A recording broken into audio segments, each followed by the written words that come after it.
Hello students, myself Sachin Sharma and welcome to my YouTube channel Vijendra academy.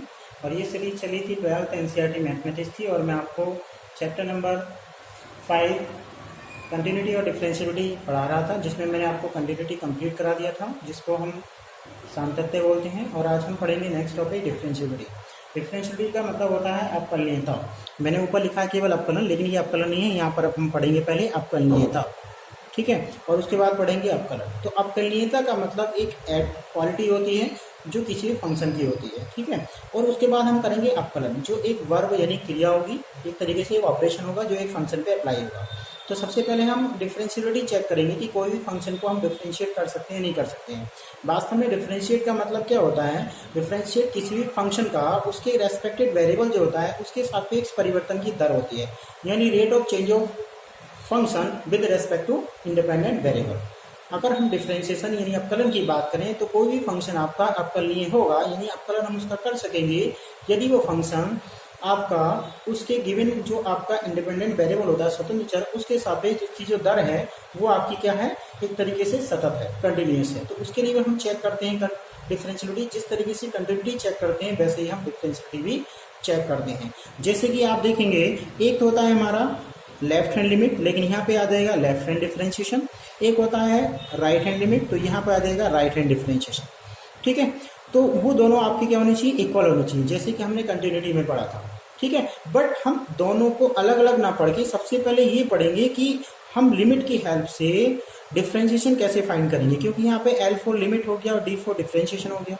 तो सबसे पहले तो हमें ये समझना है कि किसी भी फंक्शन का लिमिट के रेस्पेक्ट में या लिमिट के साथ किस तरीके से हम उसको डिफरेंशिएट करते हैं, ठीक है। डिफरेंशिएशन जो होता है वो आपका किसी भी फंक्शन का df अपॉन dx से रिप्रेजेंट किया जाता है। अगर यहाँ पे f x का फंक्शन है तो हम इसको dx दिखा सकते हैं। अगर f यहाँ पर t का फंक्शन है तो इसे हम dt दिखाएंगे रेस्पेक्ट में, यानी difference of function with respect to difference of t, यानी किसी भी फंक्शन में जो परिवर्तन हो रहा है वो उसके स्वतंत्र चर के सापेक्ष किस तरीके दर से कम हो रहा है। अवकलन का मतलब कम करना होता है, ठीक है। तो वास्तव में अवकलन का मतलब कम करना ही होता है, और अवकलनीयता उसकी एक क्वालिटी होती है, और जिसको हम df अपॉन dx या df अपॉन dt से रिप्रेजेंट करते हैं। और इसका सबसे पहला फॉर्मूला जो पढ़ेंगे वो हम पढ़ेंगे लिमिट की फॉर्म में, ठीक है। तो सबसे पहले मैं क्या करता हूँ, एक नंबर लाइन शो कर देता हूँ जो एक फंक्शन को डिनोट कर रही है, और सबसे मिडिल में मैंने एक फंक्शन लिखा है f, ठीक है, एट फंक्शन x।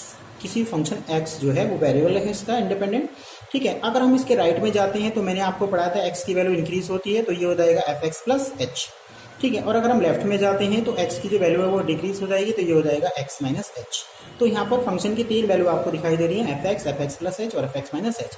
हमें क्या करना है, हमें दिख रहा है कि fx से fx प्लस h जो होता है वो ग्रेटर होता है, और fx जो होगा fx माइनस h से ग्रेटर होगा, क्योंकि यहाँ पे फंक्शन की वैल्यू क्या हो रही है, इंक्रीज हो रही है। अगर हम इसमें फंक्शन का परिवर्तन यानी जो अंतर आया वो निकालना चाहें तो हम ग्रेटर वैल्यू से स्मॉल वैल्यू को हमेशा माइनस कर लेंगे। तो इसका मतलब fx plus h and minus fx only, ठीक है, and divide difference of x। अगर मैं यहाँ पे x प्लस h लिखूँ और इसमें से x को माइनस कर दूँ तो x तो कैंसिल हो जाएगा, तो डिफरेंस केवल x में किसका है, h का।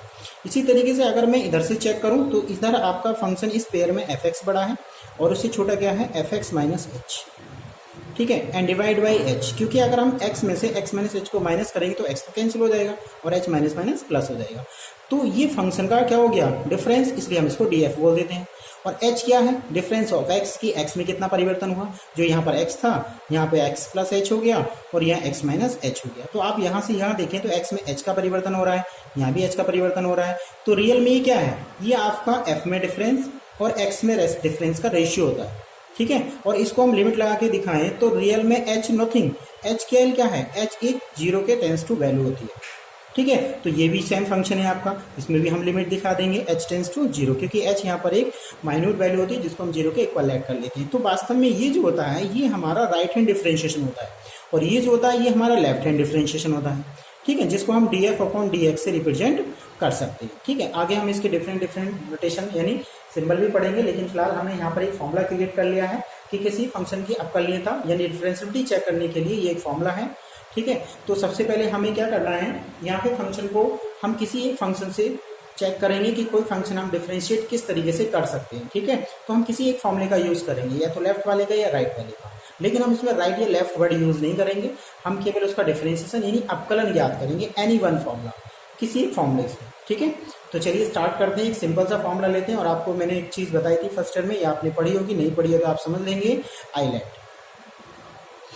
ठीक है, आईलेट में मैंने आपको I4 बताया था, इनवर्स फंक्शन। ठीक है, जैसे कि sine inverse, cos inverse, tan inverse.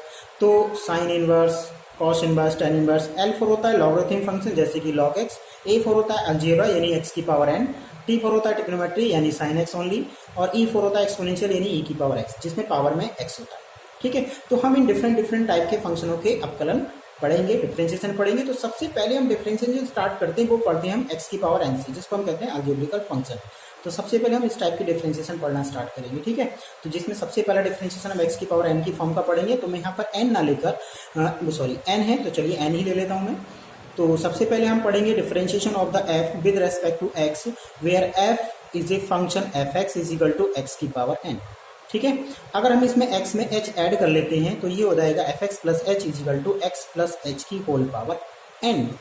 ठीक है, तो ये हो जाएगा हमारा दोनों फंक्शन। अब हमें डिफरेंशिएशन फाइंड करना है, तो हम किसी एक फंक्शन का यूज करेंगे। तो मैंने राइट हैंड के लिए प्लस लिया है, तो आप limit h tends to 0 fx plus h and minus fx and divide by h। आप इसमें क्या करेंगे, केवल फंक्शन की वैल्यू पुट करनी है आपको। ठीक है, limit h tends to 0 x plus h whole power n minus x की power n and divide by h। अब आपका टारगेट होता है इसकी एक फाइनाइट वैल्यू फाइंड करना, क्योंकि लिमिट में आपने पढ़ा होगा कि लिमिट अगर हम किसी फंक्शन की फाइंड करेंगे तो हमें एक फाइनाइट वैल्यू लानी होती है जो एग्जिस्ट करे। तो हमें उसके लिए डिवाइड में h को रिमूव करना पड़ेगा। h को रिमूव करने के लिए हम क्या करेंगे, इसके न्यूमरेटर में से यानी अंश में से x की पावर n को कॉमन ले लेंगे, जिससे यहाँ से वैल्यू बनेगी कुछ इस टाइप से 1 plus h upon x n whole power n and minus 1 close bracket and divide by h, और लिमिट एज इट इज रहेगी h टेंस टू 0। अब आपको दिख रहा है कि ये जो फंक्शन है ये हमारा बाइनोमियल थ्योरम, जिसे हम कहते थे द्विपद प्रमेय। ठीक है, वैसे ये सिलेबस में से द्विपद प्रमेय फर्स्ट ईयर वालों के लिए हटा दिया गया है, लेकिन अब 12th वालों के लिए इंपॉर्टेंट रहेगा क्योंकि यहाँ से यूज हो रहा है। ठीक है, तो फर्स्ट ईयर के सिलेबस से द्विपद प्रमेय आपका रिमूव कर दिया गया है, अब नहीं है। ठीक है, तो अब हम क्या करेंगे, अब हम इसको सॉल्व कर देंगे और फाइनाइट वैल्यू लाने के लिए h को एलिमिनेट करने की कोशिश करेंगे। तो फर्स्ट में आपने द्विपद प्रमेय पढ़ी थी, जिसमें 1 प्लस x की होल पावर n था, जिसमें हम पावर इंक्रीजिंग ऑर्डर में खोलेंगे, और यहाँ पर x की वैल्यू x ना ऊपर h अपॉन x। तो चलिए देखो नेक्स्ट लाइन क्या आने वाली है, लिमिट h टेंस टू 0, सबसे पहले आया आपका 1 plus h upon x and plus h square upon x square and plus h Q upon x Q S1। ठीक है, सबसे लास्ट में आएगा h की पावर n और अपॉन x की पावर n। अब साथ साथ में एक चीज और चलती थी, 1 है तो 1 फैक्टोरियल, 2 है तो 2 फैक्टोरियल, तो इसके साथ 1 फैक्टोरियल। ठीक है, और इसके साथ 2 फैक्टोरियल, इसके साथ आपका 3 फैक्टोरियल। ठीक है, S1 और n फैक्टोरियल। एक चीज और इसके साथ में रहेगी जो चलती है आपकी NC0, NC1, NC2, NC3, NC4, S1। ठीक है, इस टाइप से वैल्यू चलती थी, ये उसी की वैल्यू होती है। सॉरी, ये फैक्टोरियल नहीं आएगा यहाँ पे केवल NC1, NC2, NC3 वैल्यू आएगी। तो मैं यहाँ पे NC1 लिख देता हूँ, यहाँ NC2 आएगा, इसके साथ NC3 आएगा, S1। ठीक है, फैक्टोरियल नहीं आएगा। अब लास्ट में क्या लिखा है, माइनस के 1 से 1 तो कैंसिल हो जाएगा, डिवाइड में लिखा है h, और वहाँ लिखा है आपका लिमिट h टेंस टू 0। ठीक है, सॉरी ये तो लिखा ही है, वहाँ लिखा है x की पावर n। तो यहाँ से क्या होगा, हम इसमें से सभी में से h कॉमन ले लेंगे। तो आप देख रहे हैं कि यहाँ पे मिनिमम पावर h है, जिससे 2 पावर है, 3 पावर है, तो यहाँ केवल h एलिमिनेट हो जाएगा, और बाकी सभी में h1, h2, h3, h1, h की पावर n तक h रहेगा। ठीक है, तो limit h tends to 0 x की power n into h bracket, अगर मैं यहाँ से h कॉमन ले लेता हूँ तो NC1 h आपका रिमूव हो जाएगा। ठीक है, NC2 h की एक पावर कम हो जाएगी।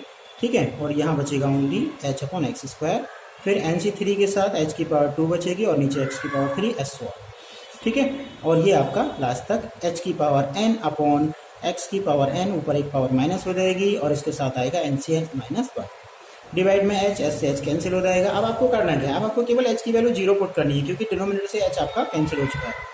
तो जैसे ही आप h की वैल्यू पुट करेंगे तो फर्स्ट टर्म को छोड़कर बाकी सभी टर्म क्या हो जाएंगे, 0 हो जाएंगे, और NC1 की वैल्यू होती है n। ठीक है, बाकी सब टर्म क्या हो जाएंगे, 0, क्योंकि सभी के पास h है। अब x की एक पावर माइनस हो जाएगी, तो ये आ जाएगा n इंटू एक्स की पावर n माइनस 1। ठीक है, तो ये है हमारा पहला सवाल, फॉर्मूला, जिसको हम कहते हैं पावर रूल, और इससे एक फॉर्मूला क्रिएट होने वाला है जिसको हम लास्ट में डायरेक्टली यूज करेंगे। और वो फॉर्मूला बना differentiation of f with respect to d x is equal to differentiation of f x with respect to x. तो इसलिए हम पढ़ते हैं d over d x of f x, और एफ एक्स की वैल्यू थी एक्स की पावर एन। तो इसमें रूल ये होता है कि पावर आगे आ जाती है और एक पावर कम हो जाती है, ठीक है, और इसको हम कहते हैं पावर रूल। तो फॉर एग्जाम्पल अगर कहीं पे लिखा है एक्स की पावर 4 और हम इसका डिफरेंशिएशन दिखाना चाहें डी ओवर डी एक्स, तो इसका डिफरेंशिएशन आएगा, पावर आगे आ जाएगी और एक पावर डिक्रीज हो जाएगी, 4x की पावर 3, ठीक है। इसी तरीके से x की पावर अगर माइनस में भी 5 लिखा है तो पावर को हम आगे लिखेंगे, और एक पावर डिक्रीज करने का मतलब -1 होता है, जिसकी वजह से ये हो जाएगा -5 की पावर -6।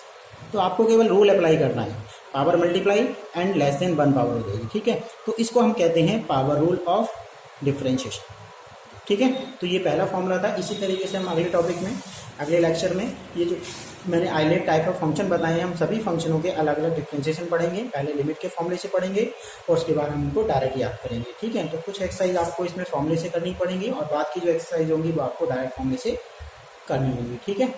चलिए आज के लिए इतना काफ़ी है। Thank you for watching my video.